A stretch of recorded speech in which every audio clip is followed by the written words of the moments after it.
Greetings and salutations, everybody. Welcome to my YouTube channel. My name is John Campea, and this is a companion video. What are companion videos? Well, I'm awfully glad that you asked. See, every day on the John Campea Show, Monday through Friday, we take the second half of the show to take your live comments and questions that you guys send in via the tip link. However, we normally don't have enough time to get through all the questions that get sent in, but I want to make sure if you sent in those questions and tip to support the show, that you don't have to wait too long to get those questions answered. So we gather them up and we address them here on companion videos, and that's what we're doing today. And just so you know, this show is being recorded earlier on Sunday morning, and if you're watching this before 4 p.m. Pacific Standard Time on the YouTube channel on Sunday, don't forget to come and join us a little bit later, because a little bit later today, we are going to be doing our open spoiler discussion of Eternals. That video, that event is now posted on the YouTube channel. You can go and click on it, but it starts at 4 p.m. Pacific Standard Time on Sunday.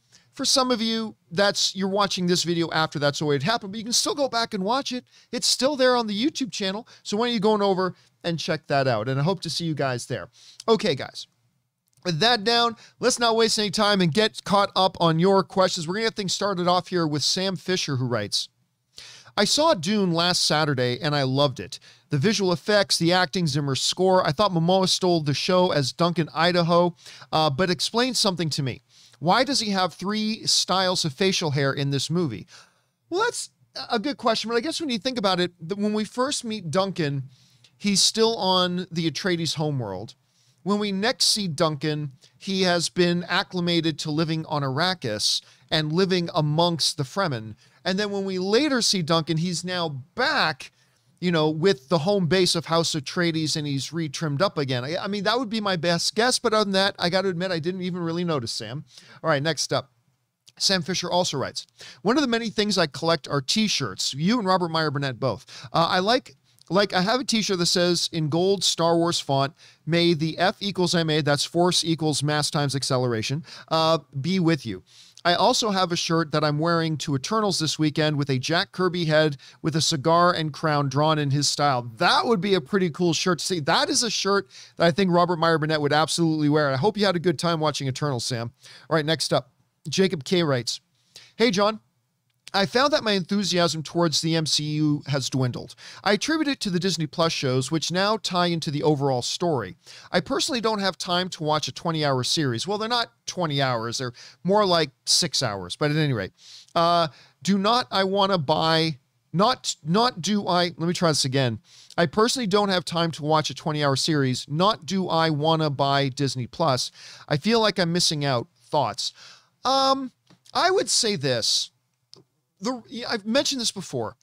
The reason the MCU is not successful, but the reason the MCU is as successful as it is because Kevin Feige intentionally designs all the properties within the MCU to be boarding points. What I mean by that is you go to any movie in the MCU and that can be your first experience with the MCU. Yes, everything in the MCU builds upon each other, but Kevin Feige makes sure that if you walk into an MCU movie and never seen any other MCU thing before, you're not going to feel lost. And that's important because as the buzz has built for the MCU and as the momentum is built for the MCU, you haven't had to tell potential new fans, oh, you got to go back 5 years and start watching from there, and you got to watch all these 80 hours of content, and then you can watch this new thing. That's not the way Kevin Feige's designed it. He's designed it so you can just get on board and start watching it. And yeah, some things you'll miss the extra importance of because you don't know the older material. But I remember Aaron Cummings walked in and watched, an MCU movie, was one of the first she had watched in a while and didn't feel lost at all. Totally felt up to speed. And I would say this, you don't have to watch the Disney Plus MCU stuff to be able to continue to watch the movie stuff. There might be a few points that might go over your head a little bit, but overall, it's not going to affect your overall experience. At least that's the way Kevin Feige's always designed everything up till now. And that would be my encouragement to you, Jacob. All right, thanks for sharing your thoughts on that, dude. All right, next up. Brazilian dude writes, one of 3. If Tobey and Andrew Garfield are in No Way Home, which we have no evidence to prove that they are, but I'm thinking they will be, at any rate, I, for one, will find it hilarious if they de-age them to suggest that they were pulled from their universes at the exact moment that we last saw them, like Alfred Molina. For those of you who don't know, Alfred Molina already said that his Doc Ock is being pulled from Spider-Man 2 right at that last moment that he's in the movie here, and they are digitally de-aging him. If we thought Dear Evan Hansen was bad, imagine having to buy that Tobey is only like 4 years older than Holland. He had just finished college in Spider-Man 3, and that both Andrew and Holland are the same age. Both are graduating from high school. Joking aside, I trust the folks at Marvel completely and can't wait for the movie. Even if Tobey and Andrew aren't in it, I was completely sold the moment I learned that Molina was back as Doc Ock. Yeah, I mean, if they are, and that's one of the big topics of conversation surrounding the whole Spider-Man thing right now is, are Tobey Maguire and Andrew Garfield going to be in it? There's no legitimate proof that they will be. I personally think they will, but I'm not going to be surprised if they don't. Although I think they will be in it at any rate. But if they are in it, what are they going to do? Are they going to be older, more experienced Spider-Men? Are they going to be pulled right from that time like Doc Ock was? And if so, are they just going to digitally de-age them? And if they do, will they do good digital de-aging? Like they did with, say, Michael Douglas in Ant-Man, in the opening scene of Ant-Man when it was set like 20 years earlier? Or will it be not so good digital work, like the CGI Luke at the end of Mandalorian Season 2, or like Evan Hansen? So, I don't know. It will be interesting to see how they approach that, though, Brazilian dude. Let's see how it works. First of all, let's see if they're even in it. And then if they are, what kind of approach are they going to take? That's an interesting question. All right, next up, Sam Sprill writes, greetings, John. That was actually my first time sending in a super chat, which he sent in the other day. You recognize my name because I send main topics almost daily since 2019. Anyway, I highly recommend Made on Netflix. To me, it's definitely the best series of the year so far. Here's the thing. A lot of times people bring up shows that I should watch on Netflix, and I've never heard of them because Netflix does a terrible job of promoting their own material. I have come across Made several times that I've loaded up Netflix. One of the recommendations is Made. I know nothing about it, but I've at least heard of it, and I've at least seen it on my screen, and I know that it's there, which is not always the case with Netflix, original material. But apparently it's been on their top 10. I see a lot of people are watching it. I know nothing about it, Sam. So I'll tell you what, this is one I might have to check out. So thank you for adding your name to the growing list of recommendations for it. All right, next up. Sir Ivan Bennett writes, hey, John and company. Hope you're well. I am well. Thank you, Sam. Or Sir Ivan. You always say Spider-Man has fared better under Sony's direction. Yes, they have. But I feel outside of Spider-Man 1 and 2, the quality severely dipped. Marvel actually made him relevant and popular again and made his first billion-dollar movie. Yeah, but you could make the argument that they were able to do that because they were building on the popularity of Spider-Man on the big screen already. I mean, listen, I don't even think Spider-Man 1 is the best or second best Spider-Man movie. And I think the first Amazing Spider-Man, the first Andrew Garfield Spider-Man movie, is woefully underrated. I think it's a very good movie.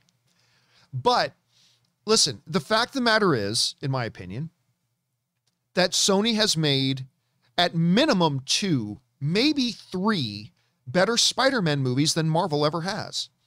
Spider-Man 2 was for a long time considered maybe the best comic book movie ever made. I mean, it's no longer considered that, but there was a period of time where it was kind of considered that.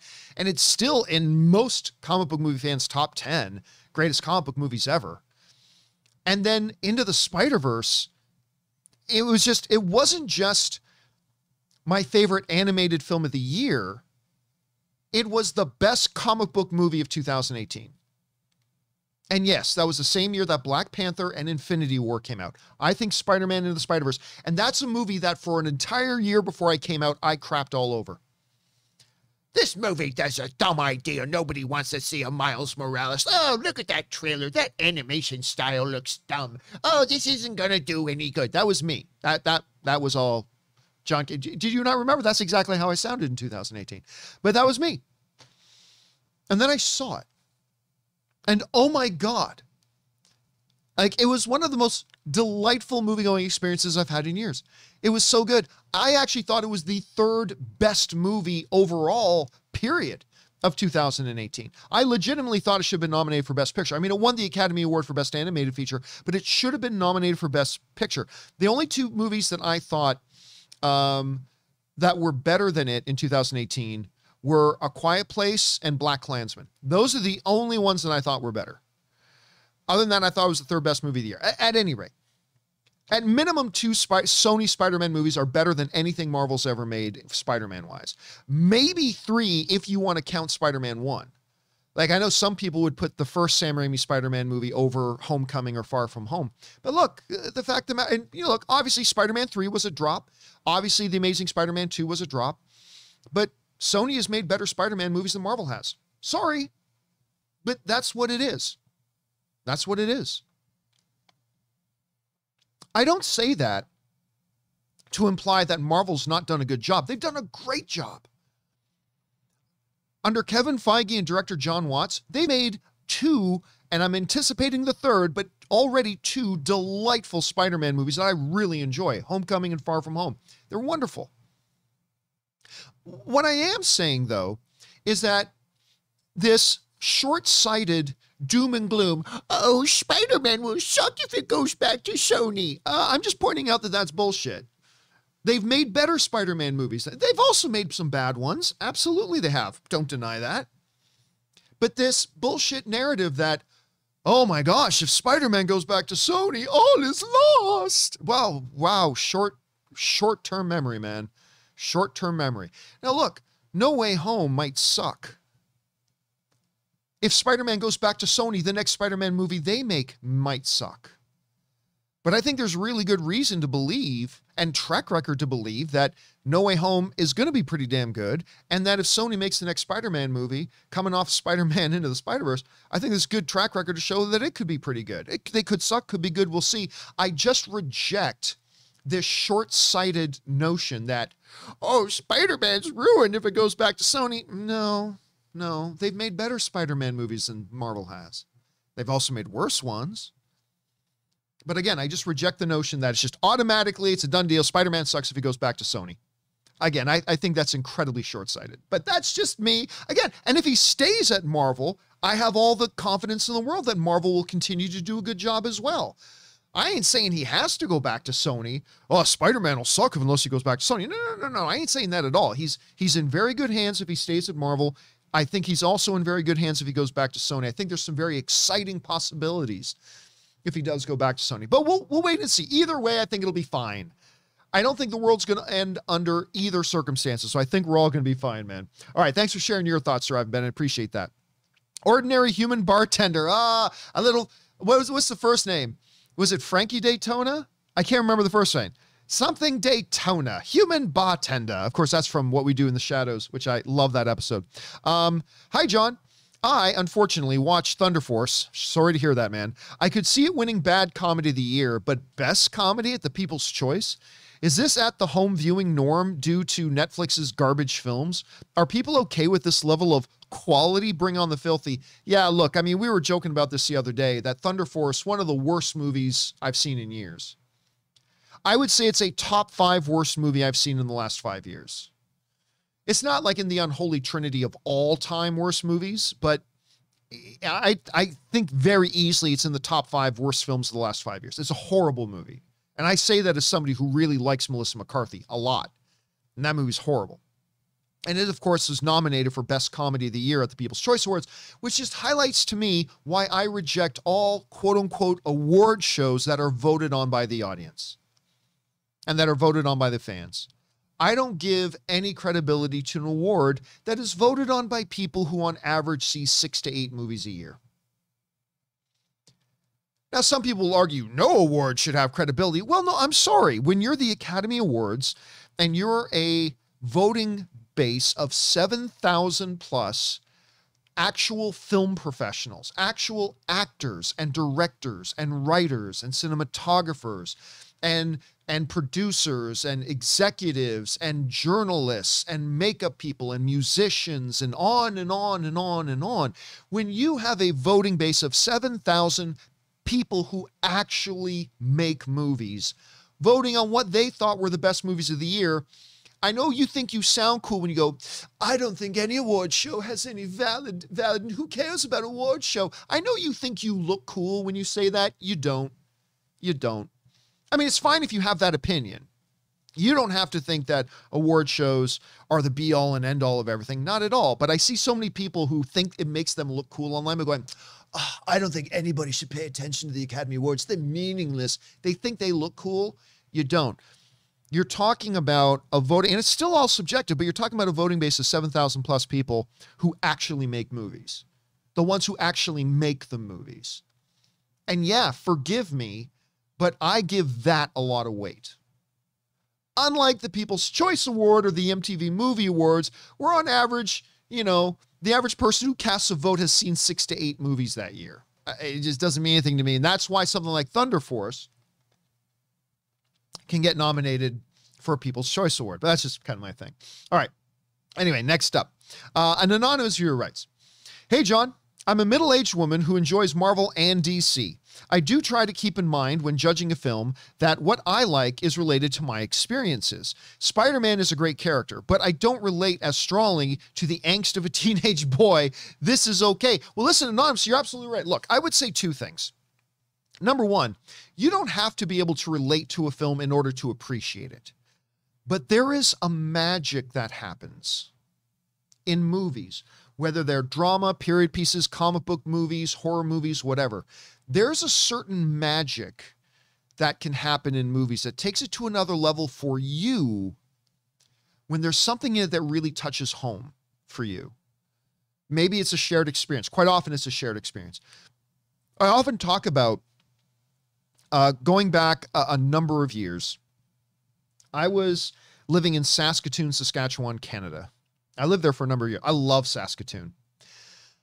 And I had built a really good base of friends and people I loved there. And I was considering a career change that was going to take me out of Saskatoon. And I was struggling with, what do I give priority to? My circle, the friends I've made here, the support they gave me, the people I love? Or do I pursue career? And there's valid arguments to be made for both.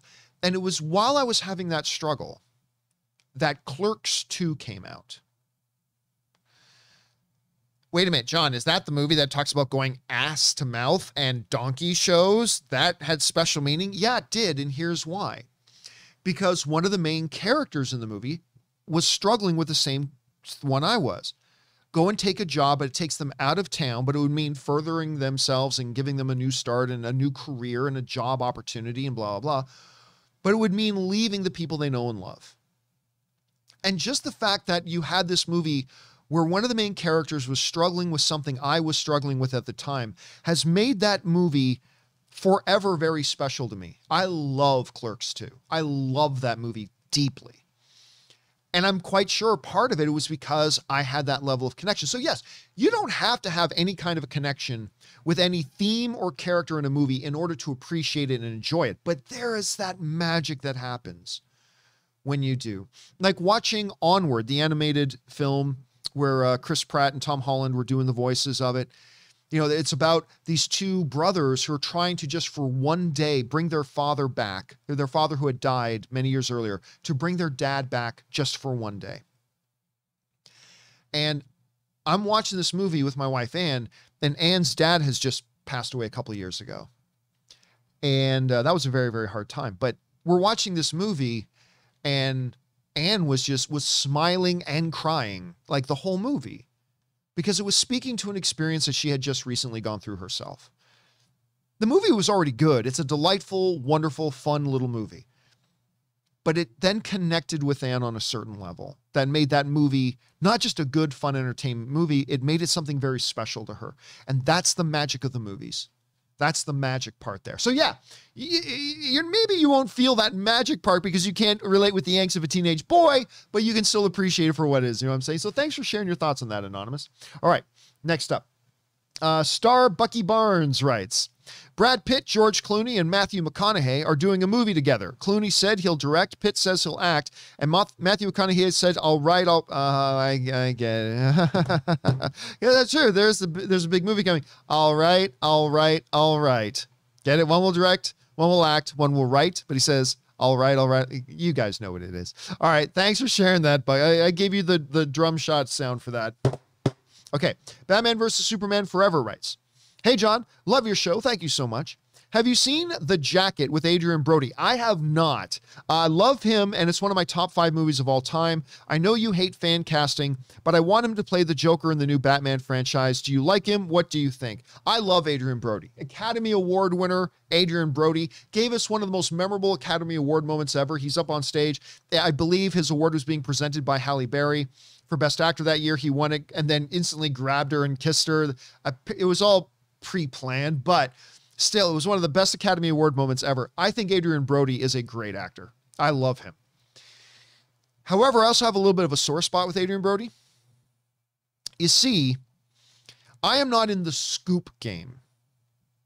I can count on one hand how many times over 13 years of doing this that I've broken a scoop.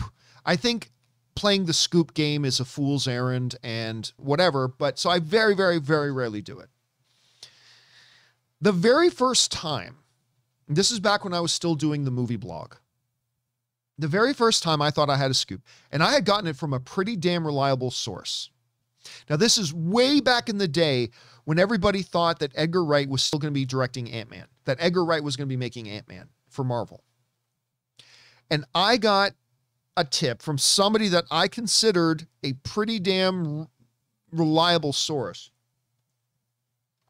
that Adrian Brody was going to be Ant-Man. And that was a big deal. He wasn't that long off of his Academy Award win. I mean, he's to this day a tremendous actor. And I ran with it. Adrian Brody is going to be Ant-Man. And for the first 24 hours, that got traction, man. And that's when I learned how much folly playing the scoop game can be, because Edgar Wright then wrote to me and said, yeah, no, he's not Ant-Man. That's just pretty much, like, I thought my other source was reliable. That's pretty much as reliable as you can get when Edgar Wright tells you no, he's not Ant-Man. And I felt so stupid, dude. I felt so stupid. There have been twice in my career. There have been 3 times I've broken scoops that it's absolutely 100% turned out that way. Of course, the most notorious of which was the Ben Affleck was out as Batman thing, a thing that I got told for over a year. Everybody called me a liar and everything. Then it turned out it was right. But at any rate, and a couple others. But there were 2 times that I totally got embarrassed. Totally humiliated and embarrassed. That first one was the Adrian Brody one. And then one not too awful long ago, I think I was still at AMC, and I had heard from 2 separate sources, and Harloff had also heard from a source that Snoke in The Force Awakens was going to be Darth Plagueis. And we got on one of our shows, and I said, I can tell you that this Snoke guy, it's Darth Plagueis is going to be in this movie. It's Darth Plagueis. That character we see on screen in that trailer, it's Darth Plagueis. And I said it with certainty. I found out very shortly after, like I think within 24 hours, that was just not true. And I was embarrassed and humiliated. Now, a lot of different sites will run scoops, and they're wrong 60% of the time, and they just don't care. I mean, whatever, we'll get some right, we'll get some wrong. The notion that I mislead my audience kills me. Because I got on my show, and I told them a bit of information that they should be able to rely on. Like, that's different from me making guesses. Oh, I think this movie will make $50 million this week. Oh, I think this guy is going to get cast in that movie. Making guesses and predictions and things like that, that's a totally different thing.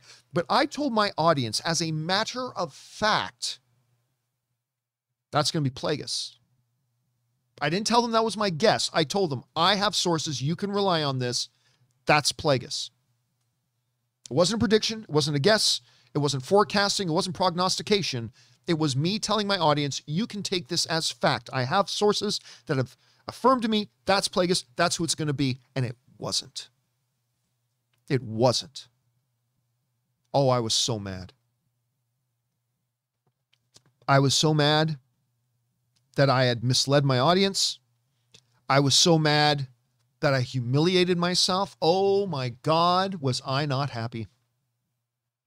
And that's why I don't play the tip game or the scoop game anymore. Maybe if I was like some other sites and I didn't care if I was wrong because, whatever, the audiences believe me and it would turn out to be incorrect information. I misled my audience. Oh, well, and they just move on. It affects me. I care about that shit. And I was embarrassed, humiliated, and that's why there's a lot of times now I get given information and I don't do anything with it. Actually, this year, there have been two specific, I won't share what they were, but there were two specific circumstances where a piece of information got passed on to me and it looked reliable, but I decided not to do it as a story. I'm not going to put it in the title of a video. I'm not going to do any of that. And then because I didn't do anything with it, those sources then went to other outlets and they did run with it and it was right, but still, I just don't play that game. It's very, very rare I'll play that game now. I mean, every once in a while I'll mention something in the show, but I won't anymore make a title out of it. Like I won't make a headline out of it. I won't try to get clicks and views with it. I might mention it in the show, but it'll be buried in the show somewhere and I won't make the headline. I won't make it the title. I won't make it the thumbnail, anything like that. Sometimes I know something and I might half mention it, but I won't try to make it a click thing. But that's just because I got burned, man. I got burned twice. Badly. And I don't like embarrassing myself, dudes. I mean, I embarrass myself enough as it is. I don't want to add more experiences to it. So that's that. All right. But anyway, yeah, I love Adrian Brody, but Adrian Brody also brings up painful memories for me. All right. Next up, we've got Ben Rayner who writes, "Hey, John, with all the division Star Wars fandoms has let... Hi, John. With all the division Star Wars fandoms has let's all remember one thing. If there's one thing 100% of fans agree on, yes, even Lucas, it's that the holiday special sucks. It's the one thing Lucas is ashamed of and nobody likes it. Thanks for the show." Oh, it's true. That is one thing. Then in all the fractured, divided Star Wars fandom everywhere, the one thing that all of them can come together around a fire, hold hands and sing Kumbaya is over the notion that we all agree that the holiday special sucked. Even George Lucas himself. All right. Remmer Bulldog writes, "Hey, John, just saw Eternals and I really like this movie a lot. Almost love this movie. This movie had everything I wanted. You're right. All movies are subjective and I'm definitely going to go see this movie again. I'm glad. And like I said, we're going to be doing our Eternals open spoiler discussion a little bit later today. I hope you guys are able to come and join us for it. And I enjoyed it too. It's not my favorite Eternals movie. It's not even my favorite. It's not even my favorite MCU movie of the year. It's not in my top 10 MCU movies, although there's a lot of MCU movies not in the top 10 that I still really like. But this is one of those movies, and I do really, really like it. And I'm glad you did too, Remmer. All right, David27 writes, "Eternals was so good. I really enjoy this movie a lot. I cannot wait to see it again. 8.5 out of 10. Glad you enjoyed it, man, and I hope you have an equally good time when you go back to watch it again, David27. An anonymous viewer writes, "You said Netflix does great with doing live action renditions." No, I did not. That is not what I said. Did you see their certain of Death Note? Did you see their certain of Death Note? Don't know what that means. Horrible. No, abysmal. Oh, right. Yeah. No, Death Note. Their live action adaptation of Death Note was bad, but I never said Netflix was great at doing live action adaptations. What I said was that Netflix is great at doing live action series. Not good at their movies.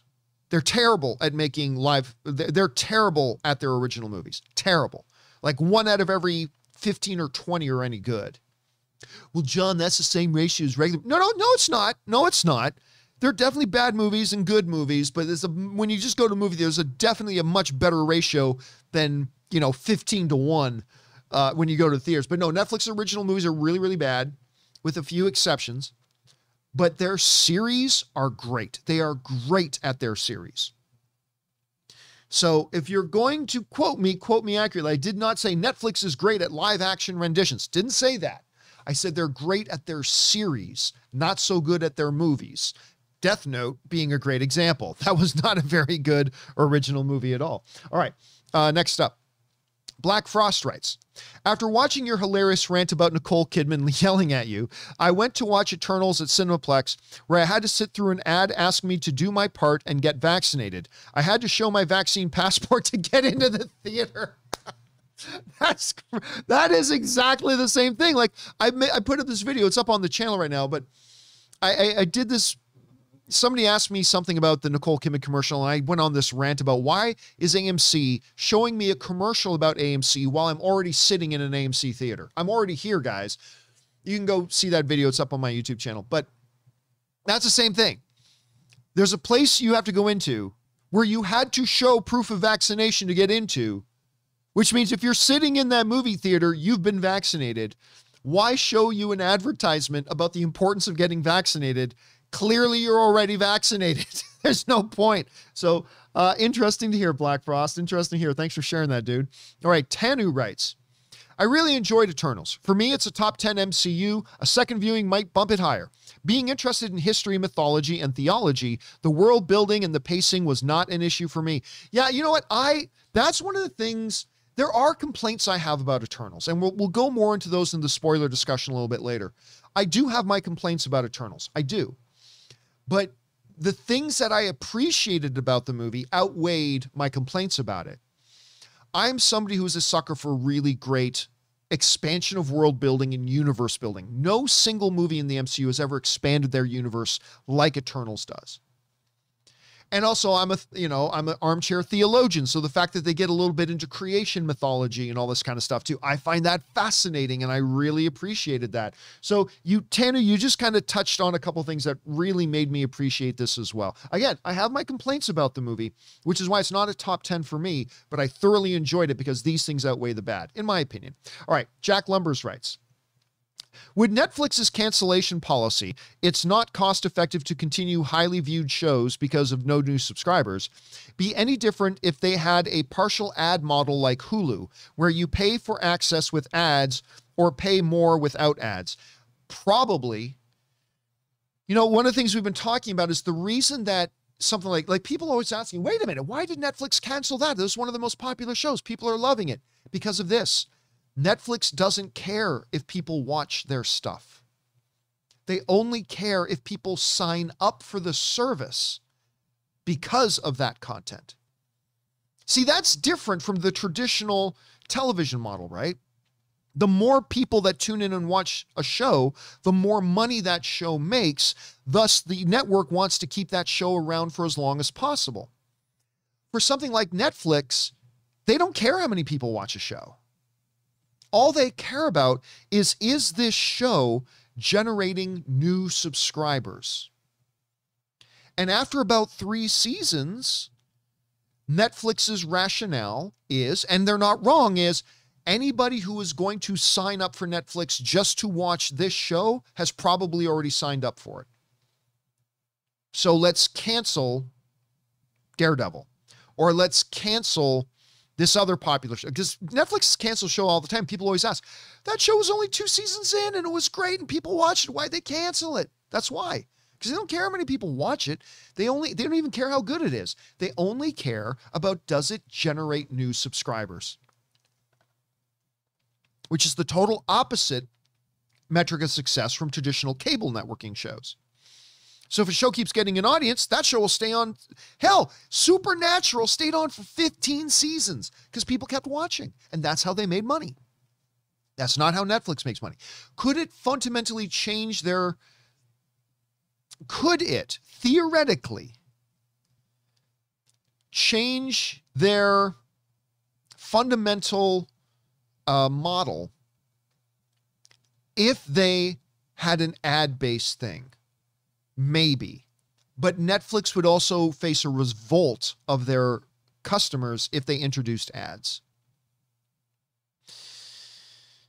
And do they want an ad-based level when what they really want is the guaranteed monthly income that a subscriber gives you? No. So they wouldn't want to give people an option to not pay a subscription fee and just watch the show. So theoretically, would it change their paradigm, it absolutely would change their paradigm.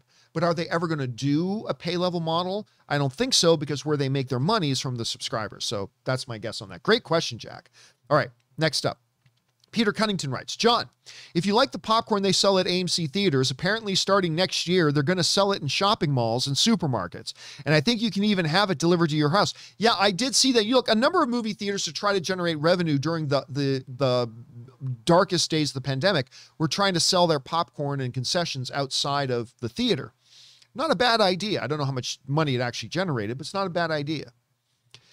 AMC just announced that they're going to start selling AMC popcorn. And I'll tell you this. AMC is my favorite movie theater chain. I complain about them a lot, but the bottom line is they are my favorite movie theater chain. And when I have a choice as to which movie theater to go to, I will always pick an AMC theater to go to. And when I go to AMC, I always get popcorn.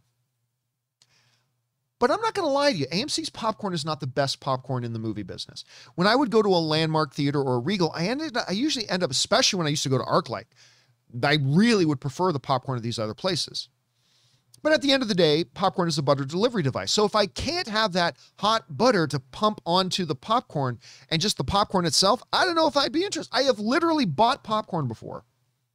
This has only happened like twice, but I've literally bought popcorn before, already paid for it, went to the butter dispenser to drench it in butter because popcorn is nothing but a butter delivery device, only to find out that they're out of butter right now. And they were supposed to already be refilled, but it's going to be refilled in about an hour. I have literally taken my popcorn and then dropped it in the garbage. Why? Because popcorn is a butter delivery device. And even on its own, AMC's popcorn isn't the best in the movie theater business. So I enjoy eating it when I'm at the movies, drenched in delicious butter. Not very healthy, understandably, but so yeah, for all those reasons and more, Peter, not a bad idea from AMC, but it's not one I'm going to be taking advantage of. All right, because I don't go to the movies to eat their popcorn. I go to the movies, and I like having popcorn when I'm at the movies. So that's a little bit of a difference for me. All right, next up, we got Dude Meister, who writes, have you ever watched a movie with a group of friends, and one of them had a panic attack or is severely triggered? If so, how did you handle it? For me, my friends and I were watching The Hate U Give. It caused one of them to have a panic attack, and we stopped. I have honestly never, I've had movies deeply emotionally impact the people and myself sometimes watching a movie. I've never had somebody where it did something like that. I can imagine a movie like The Hate U Give could definitely create a negative experience for somebody you know, depending on what, their personal background is. The Hate U Give obviously delves into subject matter that could very much trigger somebody. But I have myself never really, but again, that's just a testimony to the power of movies. And sometimes it'll touch on emotional nerves that maybe we don't want touched. I get that, but I myself, Dude Meister, I've never had that experience, but I'm not surprised to hear about yours. Thanks for sharing that, dude. That's a powerful example. All right.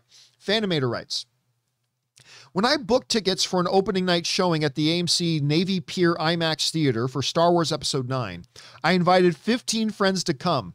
I want to do something similar for No Way Home, but that theater is now closed. Based on Chicago theaters, what is the best place to go now? Oh, dude, I have no idea. I have been in Chicago once in my life, and that was only for half a day.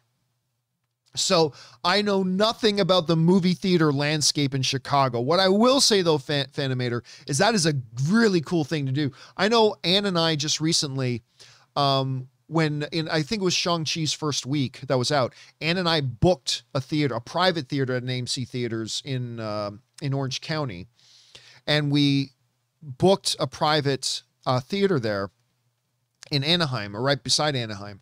And we invited like 20 plus friends together, and we all had the movie theater ourselves. And it's one of the best experiences. I think what you're doing is great. And I'm sure any theater in the Chicago area will do great at hosting your event, Fanimator.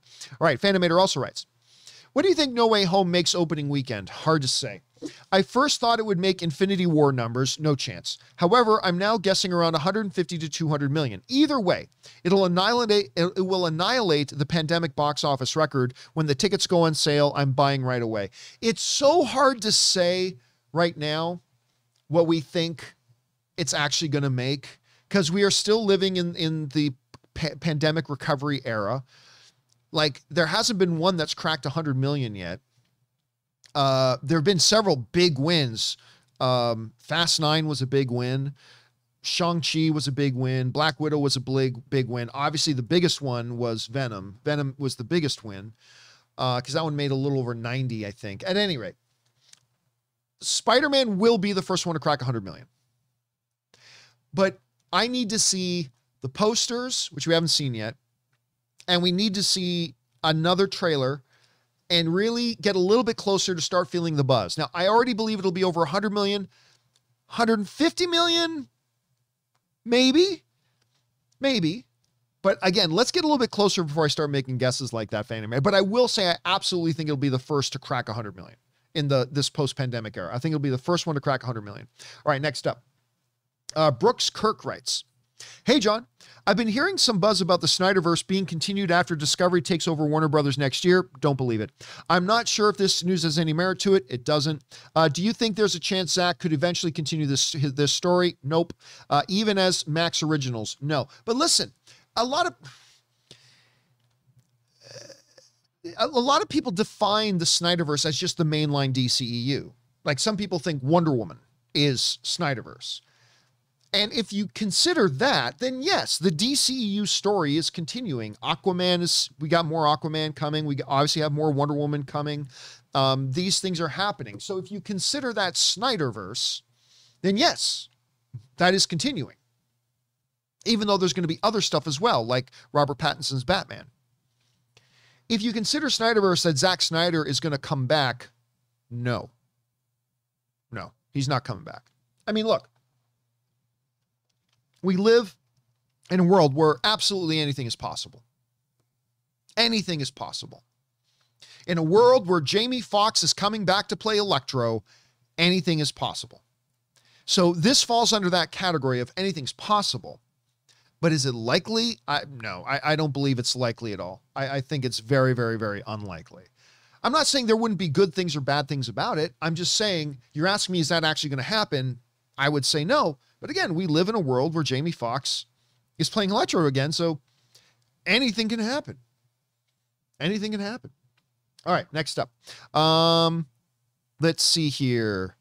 Hot Rod Todd writes, "Saw Eternals last night. I liked it. However, to me, it felt like it was more on pace with a series you'd watch on Netflix or Prime rather than a typical MCU formula, which isn't a bad thing, just different. Slower burn with unfamiliar characters, bring on the filthy." Yeah, look, one of the things I and a lot of other people have said about Eternals was this does not feel like an MCU movie. It's not just that it's different, because every MCU movie is different from the others, but they all at their core and in their DNA level, you can tell they're MCU movies. Eternals is not one of those. It's the first MCU movie to me that just doesn't feel like an MCU movie. And that is neither good nor bad. It's just what it is. It doesn't feel like an MCU movie. So it did feel like it was something else. But regardless, the post-credit scenes definitely felt like MCU post-credit scenes, 100%.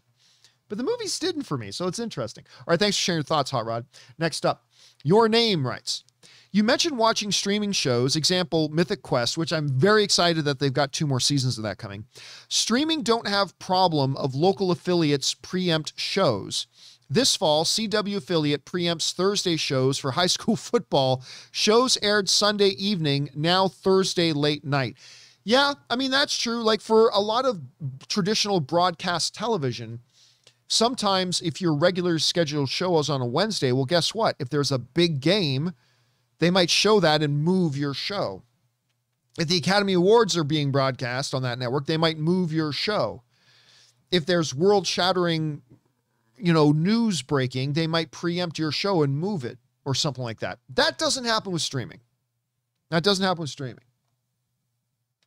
not saying that's a good or bad thing, because sometimes certain things need to be preempted and should be preempted, but if you look at that as an advantage, Your Name, then that's definitely an advantage. All right, next up, Diego writes, "I saw Eternals last night, and overall, I enjoyed it. I can understand why some people wouldn't care for it, but at the same time, I don't believe it deserves the critic score it has. Can't wait to discuss the post-credit scenes during the open spoiler Me Too." And listen, again, a lot of people still just fundamentally don't understand how Rotten Tomatoes works. Because Eternals has like, I don't know, the last I checked, it was at like 50%. It might have, I said earlier in the week, I did a whole show on saying, hey, listen, Eternals could be the first MCU movie that gets negatively reviewed, as in it drops below 50%. It may have done that already. But roughly you're talking about half the critics, whether it's like 52%, 48%, 53%, 47%, whatever. You're talking about roughly half the critics. If you say, critics don't like this movie. Well, no, time out. A lot of the critics didn't like the movie, but roughly half of them did. It's some critics didn't like the movie. It's not that the critics liked Eternals, it's that some of the critics like Eternals. And it's just that. But yeah, listen, I'm in the same boat as you. I really enjoyed this movie, but even when it came out the first time, I'm like, I can understand why there are going to be people who won't. I do, because I personally have my complaints about the film as well. And we'll talk more about that on the spoiler discussion. But yeah, overall, though, I thought it was a really good, new, different installment for the MCU, and I had a good time with it. All right, Scott Brown writes, you talk about Gladiator with Russell Crowe all the time, absolutely. But have you seen Gladiator 1992? I talk about this movie a bunch with Cuba Gooding Jr. and Brian Dennehy. It's one of my all-time favorite sports movies with great acting and fantastic boxing and a lot of heart. The late, great Brian Dennehy. Make them think you're weak when you're strong. I love that movie. Love that movie. Where the big boss bad guy, the guy's got to fight at the end, is Brian Dennehy, who does his little head duck trick, right? And I've seen other movies use that since. But yes, I really do like that movie a lot. I think it's really good. And I can't remember the name of the lead. Yeah, so it's got Brian Dennehy, he's the big bad guy. You got Cuba Gooding Jr., who is the friend of the main hero. But I keep forgetting it. The actor never really went too far in his career afterwards, if I'm not mistaken. But I can't remember the name. But it's got this other lead kid who's really good in it. And yeah, if you get a chance to sit down, if you want to see a fun little boxing movie, Gladiator from 1992. Right? Make them think you're weak when you're strong. I actually like that movie a lot. And I loved Brian Dennehy, man. I used to love him. All right. Your Name writes, The Hollywood Reporter interviewed Barry Sonnenfeld for the 30th anniversary of Addams Family Values. He mentioned cast chose Christina Ricci to air their grievances with great cast, including Julia Hudson and Lloyd. Makes me wonder who wisely suggested her. I haven't heard about that story. I don't know why. Maybe they just made her the sacrificial goat. I don't normally care about any drama or grievances on a set. I don't care about that TMZ bullshit. Look, the reality is this. Every single movie set has drama. They all do. When you have that many people with that much money on the line and that much tension and that tight of a schedule and that tight of a deadline, and the pressure cooker environment is always on, and you got a lot of egos and you got all this kind of stuff on there, there is always drama on a movie set. The only difference is some professionals know not to air their dirty laundry and others don't. All right. And there are some circumstances that require the airing of dirty laundry, depending, on legal things. But I mean, every movie set has drama. So, I'm not surprised to hear that. There was also a little bit on Addams Family Values. Not surprised to hear it. All right. Next up, Ahmed Z writes, one of two. Hey, John, I know you said last week you were disappointed with the first 3 episodes of Invasion. Made me give up on the show, actually. But oh my, just finished episode 5, and I love this show so much. It's so good. One of the best shows I've seen in a while, maybe ever, despite only being halfway through season 1. I'm wondering, what are the chances it gets a second season like Foundation, and will you give Invasion a second chance? Thanks, and bring on the filthy. Well, listen, Ahmed, I'm thrilled that you're enjoying it. But no, I'm done with Invasion.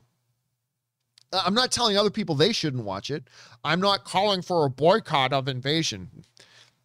Boycott. One word that should never come from the mouths of film fans. Anyway, but I gave it 3 episodes. I gave them 3 hours of my time, and it wasn't able to hook me in. Now, it did for some, and it didn't for me. That's fair. Nothing wrong with that.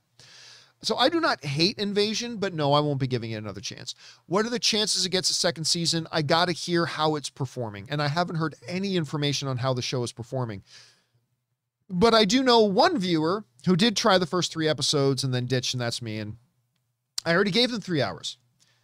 If you need more than 3 hours to get me hooked on the show, then you're probably not going to get me. The only time in history for John Campea, for the John Campea history, that a show that to me blew the first 3 episodes, but I kept watching, was Spartacus. And I only kept watching because my friend was in the show Erin Cummings, of course, played Spartacus's wife in the show. I only kept watching because of her, and I'm glad I did because it eventually became one of my top 3 all-time favorite shows. But that's one show out of 500. So, no, I won't be watching Invasion anymore. But I'm glad you like it, man. Thumbs up from me if you like it. That's awesome. I'm glad you got your enjoyment out of it, dude. And I hope it gets a second season for you. All right. Kirian at the Movies writes, "Hey, John, I just wanted to send in a tip to show my appreciation for everything you do." Oh, thank you so much, Kieran. It's so nice when somebody just wants to write in to be encouraging. Thank you, dude. I appreciate that. "I recently started a movie review page on Instagram, largely inspired by your show. Keep doing you and the best movie-related show on YouTube. Love to everyone at the John Campea Show." Well, I love hearing that, Kieran, because I talk about on the show all the time that I think all film fans, just for fun and to deepen their roots in fandom, should start a blog, podcast, YouTube channel, Instagram account's another great idea, that as well, because it gets you more involved and engaged with the object of your fandom. I think it's just great. You don't do it to become a professional at it or anything. No, you do it because it gets you more involved with the object of your fandom, and it adds your voice to the conversation. And it may improve or be an addition to the movie fan community online for a few other people. So even if you only have like 15, 20, 50, maybe 100 people listen to your podcast or read your blog or go to your Instagram account or watch your YouTube channel, that's like 10, 15, 50, 100 people who you are adding to their film experience as well. So I think every film fan should do that. So I'm glad you're doing it, man. And thanks for sharing your experiences. All right, next up, we got Dr. Rajkumar, who writes, "Hey, John, I can't make sense that Fast 9 has a better Rotten Tomatoes score than Eternals. For me, dense films are always significantly better when seen with subtitles at home, but come off boring in the theaters. Surely a particular aspect is turning off the critics' thoughts." No, there's no one aspect that is turning off critics. Critics are just movie viewers like everybody else. They just happen to watch a hell of a lot more movies than most people do. But that's the thing with the subjectivity of film. There are going to be movies that come out that get really low Rotten Tomato scores that I love. There are going to be movies that come out that have really high Rotten Tomato scores that I dislike. A great example of that right now is The Harder They Fall. I think that's the name of it, right? Let me just double check that. It's the new Western starring Jonathan Majors. The Harder They... I think that's the name of it. Yeah, The Harder They Fall. Getting fantastic critic and audience ratings. Actually, Harder They Fall, Rotten Tomatoes. Let me pull it up here. It's getting fantastic. 86% Rotten Tomatoes critic rating, 93% audience rating. Huge stuff, right? But here's the subjectivity of film. Other than Thunder Force, I think The Harder They Fall is the worst film of the year. It's steaming garbage. It's an absolute piece of shit movie. I cannot understand how anybody likes it, but that is the subjectivity of film. Clearly, a lot of people do. Hell of a lot of people do. But see, that's the subjectivity of film. And so, yeah, sometimes a movie that you think has no business getting a higher rating than that movie, well, that's going to happen. It's going to happen. It has to happen. It would be defying the laws of nature and art if it didn't. Because the reality is this.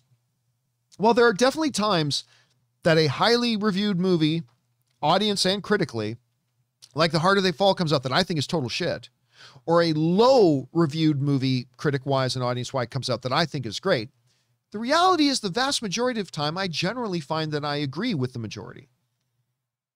That also makes sense. But yeah, every once in a while, you're going to get one that comes in like an outlier, and that's just the nature of the subjectivity of film, dude. All right, next up, Charles Ty writes, 1 of 4. Where are we at here? First, you pronounce my name like T. Oh, okay, not Ty. Okay, T, as in Mr. T. I pity the fools who weren't wowed by the Eternals. Thank you for sparking my love of cinema. Before the pandemic, I watched 2 films in cinemas a year. Since finding you, I now go 3 to 4 times a month. Dude, first of all, we'll get on with the rest of your question. Can I say that is the highest possible compliment you can give me? I mean, I don't know that there's a compliment that I would take more to heart. Knowing that watching our show has made you go to the movies even more and get into movies more. Couldn't possibly be a more precious compliment you could give. So thank you for that, Charles. I take that to heart very much. Thank you for that. Anyway, 2 of 4. My expectations for Eternals were tempered by the mixed reviews from critics, but I have to say the critics are wrong. Well, again, which critics are wrong? The critics that really liked it or the critics that really didn't like it? The critics weren't right, and the critics weren't wrong. Which critics are you talking about? Clearly, you're specifically talking about those critics that didn't like it. But anyway, I have to say that the critics are wrong. This is a visual feast, great acting, especially Richard Madden, great action, which I didn't expect from the trailers. But oh my God, the twists and turns that happened very early in the film had me on edge. I had no idea how the story was going to play out or how it would all end up through the post credits. I was totally blown away by Eternals. I still put Shang-Chi above this for how slickly that film does the MCU formula, but I think Eternals is wonderful, and I hope it does well enough for Feige to take on more cinematic risks. Not an Oscar contender, but I want more MCU films like this. And yeah, listen, again, and we're going to be going into our Eternals open spoiler discussion a little bit later this afternoon. Richard Madden was wonderful in this. He was really good. Gemma Chan was wonderful in this. I really liked her. The dude who plays Druig and the girl who plays Makari. By the way, I don't know if you guys saw this, but on my Twitter, let me see if I can bring it up here. On my Twitter earlier today, I put up this post on Twitter that says, I don't like many couples in comic book movies. Tony and Pepper, Peter and Gwen are exceptions. But I think Druig and Makari are now my favorite comic book movie couple. What is it the kiddies say? I ship them. Oh my God. It's not a lot of screen time that these two have together in Eternals, but every moment these two are on screen together just filled the room with charm. The way he would talk to her, her expressions, like her like just that little note. Those of you listening to the podcast version, you can't see what I'm doing, but just a little smile and half closing the eyes and tilting her head. There is so much bloody charm in that dynamic, in that relationship. God, I love that relationship. I mean, listen, the Icarus and Cersei one was very nice. The Gilgamesh and Thena one was beautiful. Yeah, but they were comic book movie relationships. I mean, they're very sweet, very nice. Yes, but whatever. Druig and Makari, that I think, I mean, maybe not more so than Tony and Pepper, but maybe aside from Tony and Pepper, Druig and Makari are now my favorite comic book movie couple. I loved their chemistry on screen together. Absolutely loved it. And I can't wait to talk more about that on the open spoiler discussion later today. Anyway, Charles T, thank you so much for saying that in, man. I appreciate that. All right. Last couple of ones here for the day, guys, and then we're all finished up here. An anonymous viewer writes, "What's up, John? I've been following you since the movie blog closet days. Thank you so much. Love what you do, sir. I thought Eternals was much better than the critics have been saying." Again, which critics? The ones that liked it or the ones that didn't like it? Anyway, and I plan on using all my AMC reservations this weekend to watch it again. Well, I'm glad you liked it that much. I have seen the film now 4 times. 4 times? Premiere with Robert. Who'd I see it with the 3rd time? Oh, that's right. A 3rd time with my buddy Ryan, and then a 4th time with Ann again. So yes, I've seen Eternals 4 times now. I do plan on watching it a 5th. I probably won't get to 7 like I did for Shang-Chi, but I think I'll watch it at least one more time in theaters. Anyway, I'm glad you enjoyed it, Anonymous. All right, also an anonymous viewer writes, "John, here's a recommendation. Go to your Roku and down the Funimation app, and for $5.99 per month, or just this month rather, you can watch Star Blazers $21.99. This is a complete remake of the old show, 26 episodes. Try the first 3 at least." Well, first of all, I love the original Star Blazers, also known as Space Battleship Yamato. I love that show, and I can't wait for Hollywood to do a live action version of it. I know there was a Japanese live action version done of it. I didn't think they did a great job. I want to see a Hollywood big screen live action adaptation of Star Blazers. Hell, you can even call it Space Battleship Yamato. If you want to North Americanize it, call it Space Battleship Midway. I don't care. But the story is so good. But do try to keep it Space Battleship Yamato. Anyway, it's so good. But I'm probably not going to sign up for a service just so I can watch a couple of episodes or something. But I'll tell you what, dude, I will keep my eyes open for it. I will. All right, guys, that'll do it for this installment of the companion video. Listen, there are still more questions to come, but I think that got us caught up all the way through to the end of the questions that got sent in up to the end of the show on Friday. So there are more that have been sent in since then. So if you didn't hear your question read yet, don't worry about it. Keep an eye out for Monday. I'm sure we'll pick it up on then. Don't forget, guys, a little bit later today, one more time, I want to remind you, let me see if I can get the image up here on screen. I want to remind you again that in a few hours from now, if you're watching this video early, we are going to be doing our Eternals open spoiler discussion. That comes up at 4 p.m. today on Sunday, Pacific Standard Time. That's Los Angeles time. If you see this too late, don't worry about it. The replay of it will, of course, be up on the YouTube channel, so you can go watch it anytime. But if you can come join us live for it, do come and join us live. And, of course, the John Campea Show returns tomorrow on Monday. We hope to see you guys there. All right, guys, do the four main things. Stay smart, stay safe, take care of yourselves, and please take care of the people around you. That'll do it for me for now, guys. My name's John Campea, and until next time, my friends, bye-bye.